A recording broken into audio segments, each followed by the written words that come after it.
Olá, sejam bem-vindos ao sexto Colóquio NEJAP de Estudos Japoneses da Universidade Federal de Santa Catarina, A Espada e a Pena, Guerra e Cultura Marcial no Japão.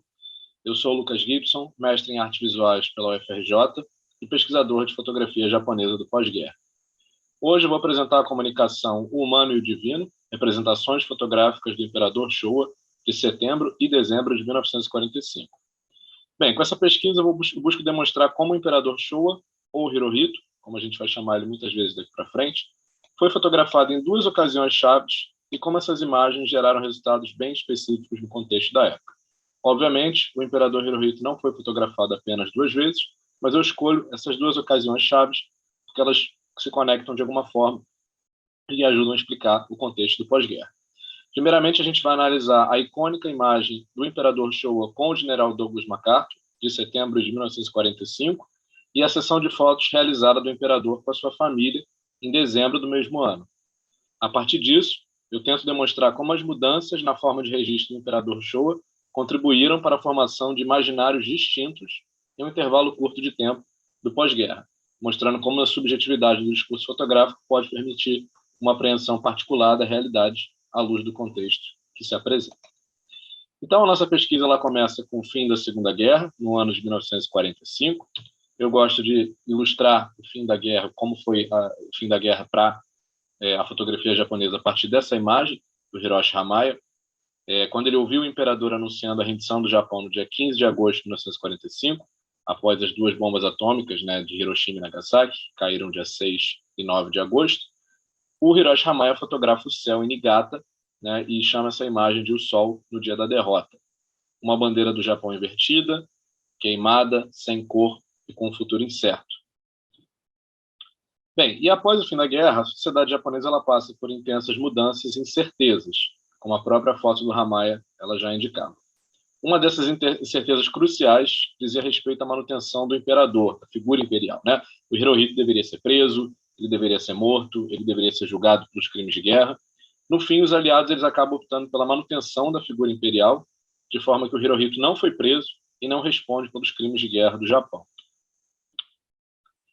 Bem, exatamente por que isso acontece, né? Antes da ocupação do Japão pelos Estados Unidos, ou pelos aliados, se a gente interpretar de uma forma mais ampla, foram realizados estudos sobre o povo nipônico e a sua cultura, que resultaram numa obra da antropóloga Ruth Benedict, chamada Crisântemo e a Espada.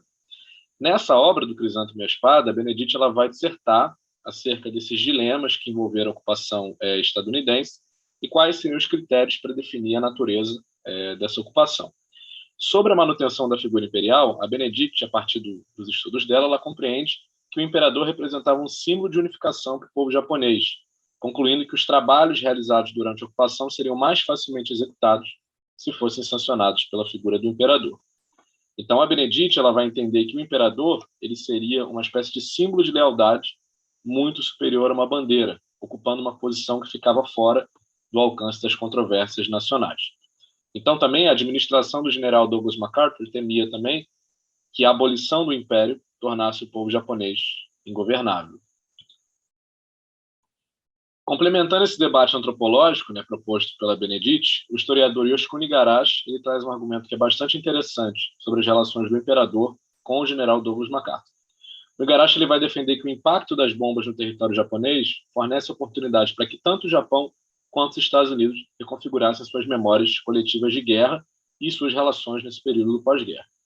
O Igarashi ele vai dizer que essa narrativa que se cria em torno dessas relações dos Estados Unidos com o Japão é uma espécie de discurso fundador ou narrativa fundadora, dependendo de como você traduz, né? E independente de um debate mais profundo sobre a necessidade ou não das bombas para o fim do conflito, né? Que é algo que é debatido até os dias de hoje, que vai mudar de perspectiva de acordo com o contexto no qual esse debate se insere, esse discurso fundador que o Igarashi traz, ele parte do lugar de que o fim da guerra ele se dá a partir de decisões heróicas e corajosas de homens iluminados, sendo esses homens tanto do Japão quanto dos Estados Unidos. Então, enquanto os Estados Unidos ele vai se blindar num discurso de uma necessidade irrevogável dessas bombas para o fim da guerra, o Japão, que vai estar personificado na figura do Hirohito, ele concede o ato divino da rendição, que também acaba por poupar milhares de vidas, o que acaba por encerrar esse conflito também. Então, basicamente, o que esse discurso fundador vai fazer é dizer que a decisão do Harry Truman de utilizar as bombas, ela serve como uma espécie de decisão sagrada. É uma espécie de arma benevolente que vai permitir que milhões de vidas se salvem, por mais paradoxal que isso possa parecer. Em contrapartida, o imperador Showa, né, o Hirohito, ele vai sair da sua posição de não interventor político para tomar a divina a divina decisão da rendição, né, que também vai ser uma decisão responsável para o conflito. Paradoxalmente, né, essas atitudes do Truman e do Hirohito, elas não se contradizem, elas acabam, na verdade, se complementando e se encaixando. Né, o Igarashi ele vai pontuar que, ainda que o Hirohito estivesse mais preocupado com o destino da própria instituição imperial do que a devastação do Japão, essa decisão vai fornecer ao imperador a imagem de um soberano salvador do Japão e dos seus habitantes. Contudo, o Igarashi ele também vai apontar que o Hirohito apenas toma essa decisão, né, de aceitar, tudo bem, a rendição do Japão, quando ele garante a permanência da instituição imperial. E ele menciona que no dia 10 de agosto de 45, os aliados eles tomam conhecimento da intenção do governo japonês de se render. O governo japonês emite uma declaração que diz que a rendição ela só vai acontecer sob essa condição da manutenção da figura imperial, o que implicitamente, para algumas pessoas, quer dizer que, caso essas condições não fossem atendidas, o Japão ele podia continuar no conflito e até mesmo, né, sacrificar o seu povo em nome da instituição imperial. Mas aí o Truman ele já tinha considerado essa possibilidade de reformular os termos dessa rendição, que antes era para ser uma rendição incondicional, né, justamente por compreender que a manutenção do imperador no Japão podia facilitar o processo de rendição e ocupação do país. E aí esse pensamento se complementa com o debate da própria Ruth Benedict, né? Então, resumidamente, o discurso fundador vai trazer essa conclusão. O poder destrutivo da bomba, que é autorizada pelo Truman, traz paz ao Pacífico, enquanto o poder de decisão do imperador Hirohito foi a chave para essa paz. Então, isso acaba de legitimando essa narrativa dos grandes homens e suas grandes decisões, que permite até mesmo que os efeitos negativos da bomba e a postura do imperador, né, os possíveis defeitos da postura do imperador, não prevaleçam diante dessa paz que, no fim, acabou prevalecendo. Então, né, com o encerramento do estudo, né, com, de fato, a rendição do Japão e a ocupação dos Estados Unidos, acontece a ocupação dos aliados. A natureza dessa ocupação foi na direção de utilizar o governo japonês já existente e manter o imperador. Então, os japoneses eles seriam meio que responsáveis por essa administração e reconstrução do seu próprio país, sob o comando, né, do general Douglas MacArthur, que seria esse comando de administração e de organização, que ele utilizaria também o funcionalismo japonês a seu favor e reconhecendo esse valor simbólico do imperador. No fim, essa decisão foi uma decisão acertada, porque gerou uma sensação de continuidade e participação das autoridades japonesas nesse processo de tomada de decisão, o que ajuda o Douglas MacArthur a impor essas suas reformas e a superar as dificuldades práticas que os estadunidenses poderiam ter caso eles decidissem eliminar a figura do imperador, como a própria barreira linguística, né? Então, tecnicamente, a ocupação ela começa com a rendição do Japão em 15 de agosto de 1945 e vai terminar com a assinatura do Tratado de Paz de São Francisco em 28 de abril de 1952. Durante esses 7 anos, o poder ele esteve nas mãos do Comando Supremo das Forças Aliadas, né, e o objetivo, no fim, né, segundo o Douglas MacArthur, né, e a ocupação, seria criar uma sociedade humana, amante da paz e democrática. Em outras palavras, na cabeça deles, uma sociedade americana. Então, esse novo país ele deveria ser construído, ainda que de modo forçado. Tá? Então, agora, partindo para a análise da nossa primeira grande imagem, que há o imperador Hirohito no presente, então, sendo o general Douglas MacArthur o grande responsável, né, por comandar essa ocupação do Japão, no dia 27 de setembro de 1945, acontece esse primeiro encontro, né, do imperador Showa, o imperador Hirohito, com o general Douglas MacArthur. Essa é a única vez em que o MacArthur ele é fotografado com um japonês, né, e com o imperador. Existem 3 fotos que foram feitas nessa série. Né? Na primeira foto, o Douglas MacArthur fecha os olhos. Na segunda, né, eu até vou mostrar aqui para vocês, o imperador ele acaba sendo flagrado com a boca meio semi-aberta. Né? Ele provavelmente achou que já tinha sido tirada a foto, então ele se movimenta um pouco. E essa foto da esquerda aqui é a terceira imagem que é tida como a foto oficial desse encontro. Essas fotos foram tiradas, eu vou até tirar aqui para a gente se concentrar só na da esquerda. Essa foto ela foi tirada pelo Gaetano Falati, que era o fotógrafo oficial do MacArthur durante a guerra. Né? O Falati também vai tirar a clássica foto do MacArthur, que ele com cachimbo, né, que é tirada nas Filipinas, no dia que ele estava deixando Manila para ir para o Japão. E aí, né, voltando agora para os argumentos do Igarashi, para a gente analisar essa imagem e como ela mudou muito a forma de olhar as relações de Japão e Estados Unidos, um dos sinais mais imediatos relacionados às diferenças entre japoneses e estadunidenses seriam os próprios corpos. Então, essa primeira fotografia, ela representa muito essa relação de um contraste de corpos, né, entre os Estados Unidos e o Japão. Então, analisando a imagem, a gente vê dois indivíduos, né, que estão em pé, de maneira centralizada. O general MacArthur está à esquerda, ele está trajando uma farda clara, né, ele posa de forma descontraída, com ambas as mãos na cintura. O Hirohito, que está à direita, ele veste terno e gravata, né, e prepondera a cor negra, que apresenta expressões corporais mais formais, com ambos os braços esticados e colados no corpo. Tá? Ambos estão iluminados pelo flash e estão situados no aposento da Embaixada dos Estados Unidos em Tóquio. E, se a gente perceber, ela está decorada com alguns elementos, né, alguns objetos orientais, como essa estátua de Buda aqui, que está em segundo plano, no canto direito.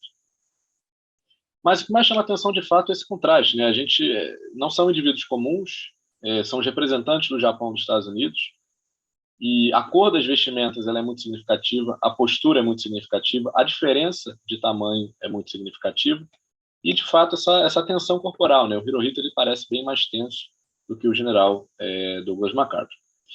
Então, além disso, né, dessa diferença de altura, a gente começa... Vou passar aqui para outra imagem, para a gente olhar um argumento. Né? E aí, na época, o Igarashi ele vai trazer esse depoimento do Ide Magoroko, que tinha 14 anos em 1945, e a impressão que esse rapaz teve ao olhar essa fotografia em questão. Né? Então, ele vai dizer: o grave choque naquele dia veio quando eu vi um jornal sobre a mesa depois de voltar para a casa da escola.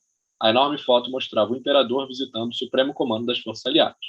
Em contraste com o general alto e cheio de orgulho, a figura cansada do imperador envolto num fraque era nada mais que a evidência da derrota para o garoto patriótico do segundo ano do ensino médio. Tá?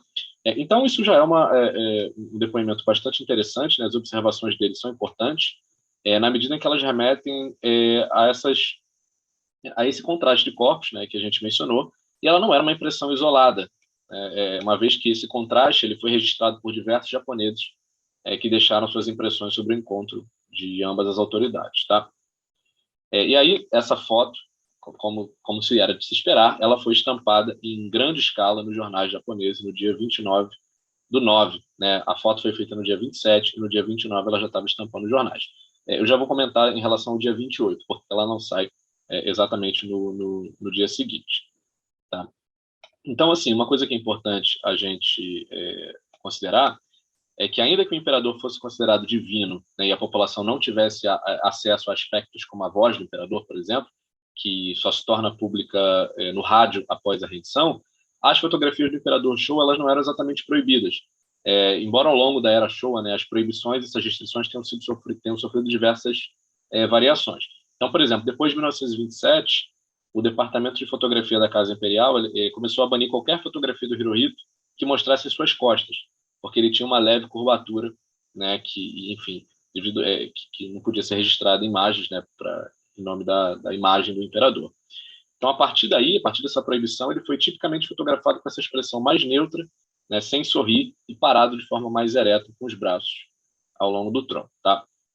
Então, a gente consegue perceber que essa foto ela seguiu essas recomendações, e só fotógrafos certificados pelo Ministério da Casa Imperial podiam fotografar o Hirohito. Então, esses fotógrafos eles também tinham que fazer isso usando uma lente teleobjetiva, né, uma distância de pelo menos 20 metros do imperador.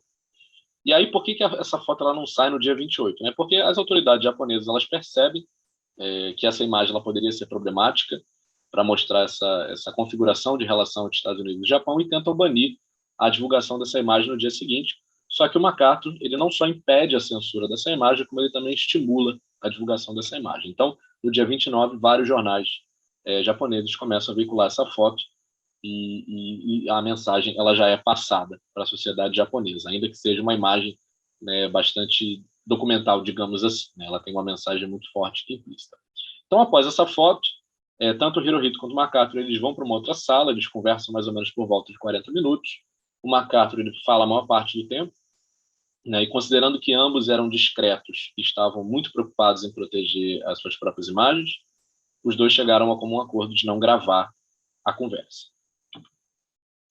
Então, algumas curiosidades aqui. Essa é uma imagem, é uma cópia assinada tanto pelo MacArthur quanto pelo Hirohito, né? Tem somente 3 cópias que foram assinadas por ambos. Uma está com Fabian Bowers, né? Bowers, que era o tradutor do MacArthur. A outra está com Bonner Fellows, que é o secretário do general. E a outra está no acervo do memorial Douglas MacArthur. Então, essa aqui é a imagem que eu comentei, famosa, que o Faillat fez do Douglas MacArthur em Manila.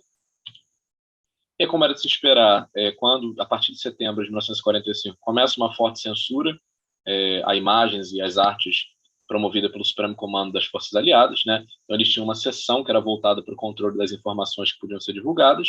Era uma preocupação totalmente política, econômica e social. No início, essa preocupação era muito voltada a negar coisas que eram relacionadas ao feudalismo, né? Depois, essa preocupação gradativamente vai virando mais voltada para o comunismo, né? Para negar a artes ou questões que pudessem dialogar com o comunismo, né? O que é tudo muito irônico, né? Porque essa ocupação ela buscava instalar a democracia, mas ela na prática bania a liberdade de expressão. Então os cartunistas não podiam fazer caricaturas do comandante supremo, né? Os ocupadores não podiam ser filmados, não era permitido filmar o Monte Fuji, né? Que era uma espécie de símbolo imperial. Então, nesse primeiro momento, tudo que era feudal era perseguido, mas o imperador e muito do sistema imperial foram permitidos de seguir existindo. Então, aqui, por exemplo, essa é uma imagem feita no período pelo Tadahiko Hayashi, em 1947, que mostra um mercado clandestino, né, que muitos mercados clandestinos começaram a surgir por causa da escassez de recursos, de alimentos e afins. Essa era uma imagem que, apesar de ser feita na época, ela não podia sair na imprensa, no jornal de grande circulação, né? As fotografias eram consideradas peças de informação, então imagens que denunciassem os efeitos da guerra de alguma forma eram proibidas e permaneceram proibidas até mais ou menos 1952. Bem, esse aqui é outro exemplo de imagem do Hayashi, né? São crianças órfãos fumando. E aí a gente não vai adentrar muito assim nessa questão da censura, porque não é exatamente o ponto central da nossa pesquisa, mas basicamente, além das fotografias, pinturas, esculturas, literatura, teatro moderno, esses especificamente não receberam um controle muito intenso, mas eles recebiam recomendações, o que acabava, na prática, sendo também um tipo de controle, ainda que fosse um controle mais brando. Bem, agora eu vou apresentar o Yusuke Yamahata, que é o fotógrafo que fez o ensaio da segunda parte, né, sobre imagem do Hirohito, que a gente vai analisar. Então, Yamahata é um fotógrafo que nasce em 1917, em Singapura. Ele se muda com a família para Tóquio em 1925. Então, ele tinha só 28 anos quando as bombas atômicas foram lançadas em Hiroshima e Nagasaki. Ele era um fotógrafo associado ao Gabinete de Notícias e Informações do Japão.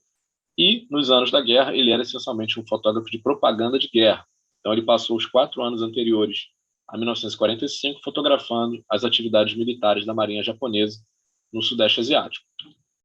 Então, ele produziu imagens como essa. Né? Essa aqui é uma imagem do Yamahata no Sudeste Asiático, após a invasão e conquista da Malásia pelo Japão, no dia 29 de abril, né? Que no caso são crianças locais erguendo a bandeira do Japão, no dia 29 de abril de 1942, que seria a comemoração do aniversário imperial. Bem, no dia 9 de agosto, cai a bomba de Nagasaki e o Yamahata ele fotografa Nagasaki no dia seguinte, né? Ele vai para Nagasaki no dia 10 de agosto de 1945, com um pequeno grupo, né, formado pelo escritor Jun Higashi, o pintor Eiji Yamada e mais 2 soldados não identificados. Então, eles são designados para investigar os efeitos desse novo bombardeio, dessa vez na cidade de Nagasaki. E o objetivo inicial informado desse grupo é que eles precisavam registrar a situação de modo que esses registros fossem úteis para fins de propaganda militar. Então, Yamahata e o grupo dele, eles tomam um trem para Nagasaki e chegam na cidade por volta de 3 da manhã. A partir daí, o Yamahata ele aguarda a luz do sol aparecer e começa a fotografar de maneira ininterrupta por 12 horas, debaixo de um sol intenso. Então, essa documentação do cenário atômico, né, pós-atômico do Yamahata e Nagasaki, gera um total de 119 imagens, e dessas 119, 70 sobreviveram aos dias atuais e constituem uma das maiores documentações imediatas dos efeitos de ambas as bombas. Então, aqui alguns exemplos dessa documentação do Yamahata.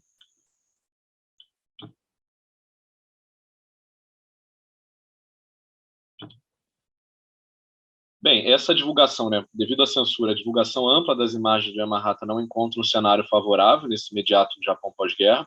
Então, essa censura que vai de 45 a 52 impede que ele consiga jogar essas imagens na imprensa.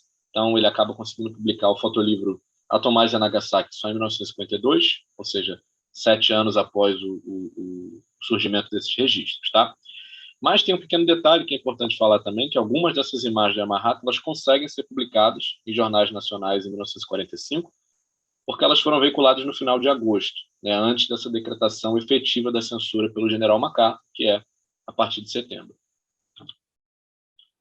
Bem, agora vou introduzir esse outro fotógrafo aqui da esquerda, porque ele também é um dos fotógrafos do ensaio que a gente vai falar do Hirohito. Esse aqui da esquerda é o Shogyoku Yamahata, pai do Yosuke Yamahata, com Edward Steichen, né, um grande fotógrafo que fez a exposição, foi o curador da exposição The Family of Man, que o Yosuke Yamahata participou.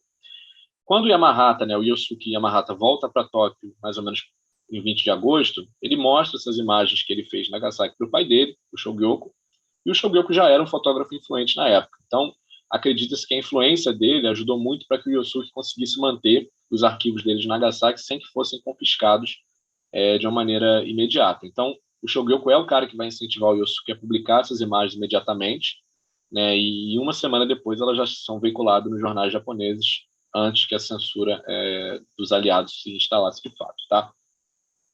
Bem, em 1926, o Shogyoku ele vai fundar uma agência de fotos, tá? É a GT Sun Corporation, que é um estudo de fotografia comercial em Tóquio, e durante a guerra ele vai coordenar um grupo de fotógrafos que estão atrelados ao gabinete de notícias e informações. Não se sabe exatamente se o Shogyoku ele também comandava, né, o próprio filho, né, se o filho era um dos fotógrafos que ele coordenava também. Mas o Shogyoku ele já tinha influência, ele já tinha documentado o imperador Hirohito em diversas cerimônias, e após a guerra ele vai pegar a companhia dele, né, de imagens, e vai realizar diversas parcerias e fusões com outras companhias, com outras agências, como a Sun Photographic Newspaper, a Sun News Photos e a Mainichi Newspaper, com o objetivo de aumentar o intercâmbio de imagens e informações do Japão para o exterior e do exterior para o Japão. E nesse processo, né, ele acaba sendo contratado, junto com o filho dele, o Yosuke Yamahata, para fazer essas imagens que constituem a segunda parte principal da nossa apresentação, que são imagens do imperador Hirohito e sua família em casa.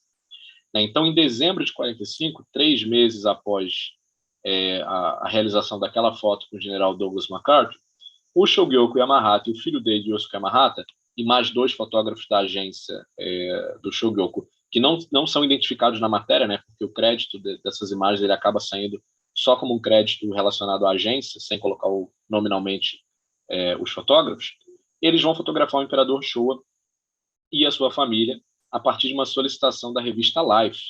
As imagens elas são feitas em dezembro, mas elas são publicadas no dia 4 de fevereiro de 1946, e o título é Sunday at Hirohito's, né? Numa tradução livre seria algo como Domingo na casa de Hirohito, Domingo na casa da família Hirohito.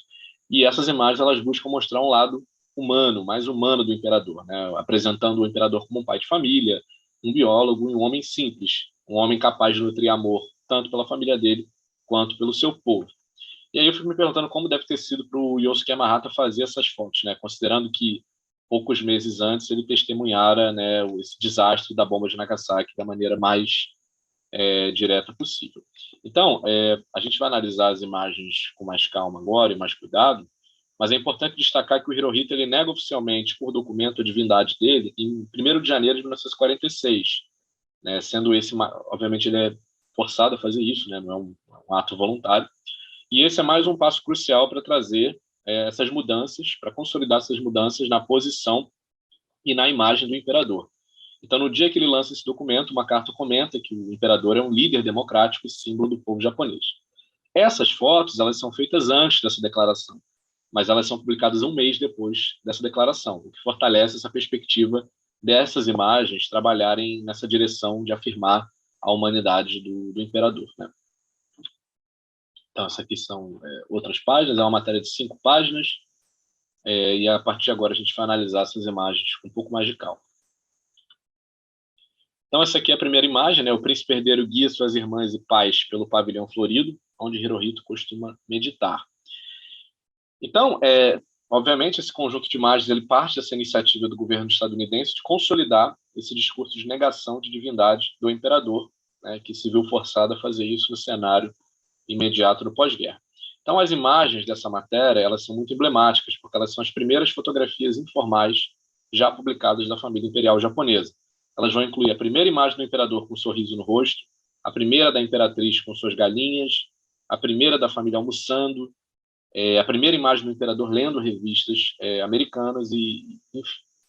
Então, para o Japão, para os japoneses, essas fotografias poderiam ser ainda mais surpreendentes que a própria abdicação formal do status de divindade do imperador.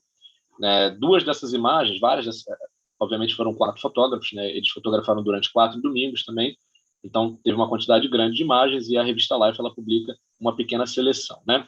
Então, 2 dessas imagens da matéria, elas acabam sendo publicadas na imprensa de Tóquio um mês antes da revista e causam um grande alvoroço na população japonesa. Mas a Casa Imperial Japonesa dá essa permissão à Life, é uma espécie de permissão de honra, como diz a própria matéria, para que essa família real fosse fotografada durante esses 4 domingos, né? Considerando que a família real a família imperial tinha um medo de ser assassinada, foi combinado que seriam usados só fotógrafos japoneses, né? Então esse é um dos motivos por só ter fotógrafos japoneses fazendo esse ensaio. Essa aqui é outra imagem que está presente na primeira página, Hirohito e o príncipe herdeiro Akihito, lendo The Funnies, uma publicação, que é uma espécie de revista em quadrinhos estadunidense. Bem, segundo a matéria, o Hirohito é um modelo de homem de família de 44 anos, agradável e nervoso, metódico, próspero, decente, com uma voz e aperto de mão firmes e muito carinhoso com a sua esposa, filhos e mãe, que era radicalmente contra a guerra. O Hirohito também vai ser colocado na matéria como um grande admirador de Abraham Lincoln, né, como muitos japoneses que aprendem mais história dos Estados Unidos que os próprios estadunidenses. E o Hirohito também é apresentado como leitor de autores americanos, como Longfellow e Whittier. Então, essa imagem aqui, o príncipe herdeiro Akihito puxa o rabo de uma das galinhas de sua mãe, da raça Leghorn, enquanto seu pai e 3 das suas irmãs observam. Bem, então a matéria ela vai trazer também informações sobre a família do Hirohito, que teve 7 filhos em vida, sendo 2 homens e 5 mulheres, especificando que os irmãos costumavam se reunir aos domingos. Os meninos, no caso, os meninos, né, o Akihito e o Masahito, eles viviam com a avó em outro palácio.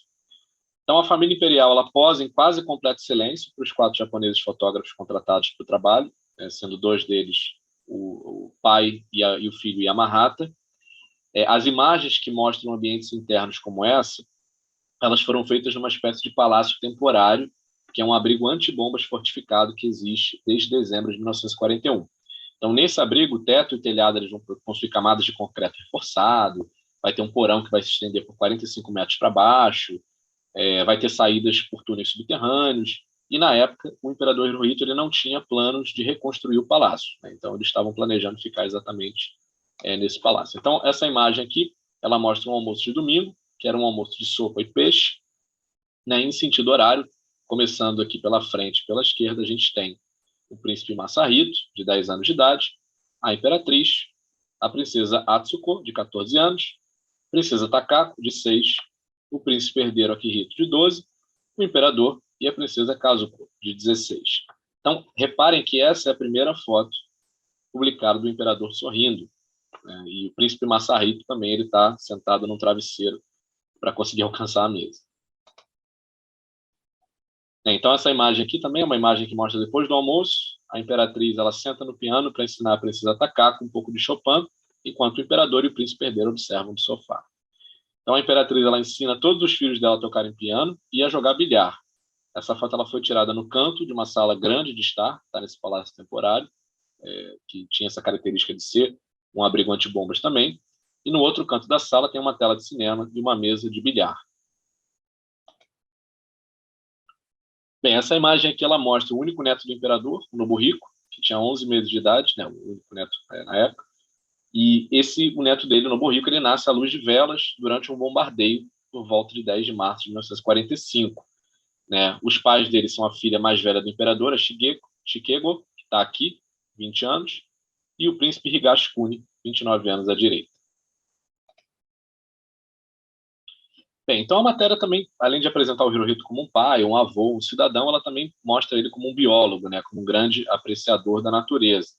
Ela evidencia que o Hirohito é um biólogo marinho qualificado de respeito, destacando que ele mesmo descobriu 2 espécies de vida marinha, né? Essa espécie de camarão aqui, que ele descobre em 1918, e uma espécie de água-viva, que ele descobre em 1941. Tá? Então, essa primeira imagem aqui da esquerda, ele está regando as plantas do palácio, do abrigo antibombas. Aqui mostra esse camarão, essa água-viva, e fala aqui também do laboratório do imperador, que é descrito como um laboratório moderno, totalmente equipado, né, e com um depósito para espécimes biológicas próximo a ele.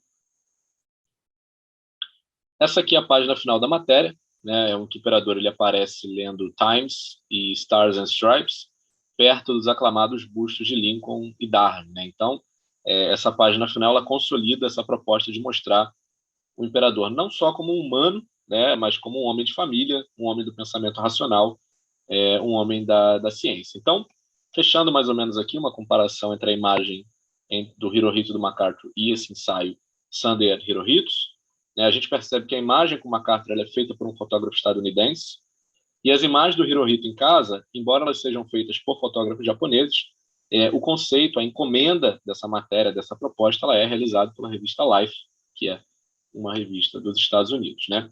Então, nesse ponto aqui, uma coisa interessante que a gente pode perceber a ideia do teórico André Rouet sobre a fotografia, sobre a natureza da fotografia, é que ela tem uma dupla essência sempre, né? Uma essência de documento e uma essência de expressão. E qual dessas facetas que vai prevalecer em determinadas circunstâncias vai depender dos fins atribuídos a certas imagens. Mas a ideia de expressão ela nunca é totalmente desgarrada, né? Nunca é totalmente descartada de uma imagem fotográfica, né? Pois toda imagem vai carregar uma subjetividade. Então, embora a gente possa ver essas imagens, tanto a do Hirohito com MacArthur, e tanto esse ensaio da revista Life, como imagens muito documentais, elas possuem uma carga de expressão que é muito simbólica e é muito intensificada pelo contexto da época, né, assumindo, de fato, objetivos específicos, ainda que esses objetivos eles não sejam tão claros em uma primeira visualização ou interpretação dessas imagens. Bem, aqui eu trouxe, a título de curiosidade, essa aqui foi a capa da revista Life de 4 de fevereiro de 46, onde saiu o ensaio do Hirohito e a família imperial. E aqui na esquerda é uma imagem do Hirohito, né, aqui em 1940, né, na edição de 10 de junho de 40, para a gente reparar como ele está sendo representado aqui, né, em cima de um cavalo, com um traje militar, de uma maneira completamente diferente a qual ele foi apresentado na edição de 6 anos depois. Né? Bem, aqui é uma imagem do Yosuke Yamahata fotografando o imperador e a imperatriz em outra ocasião, em 1946, né? Apenas a título de curiosidade. Ou seja, ele continuou fotografando o casal depois, né, desse trabalho. E desses ensaios realizados pelo Yosuke e pelo seu pai, né, e pelos outros fotógrafos, vai nascer o fotolivro Tenno, ou Emperor, Imperador, que é publicado entre 1946 e 1947, e tem o design do Yusaku Kamekura.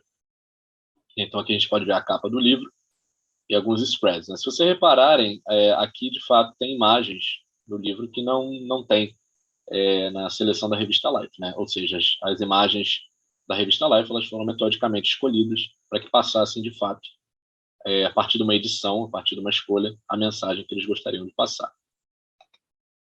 Bem, essas foram as referências que eu usei, espero que tenham gostado e a gente se vê na próxima.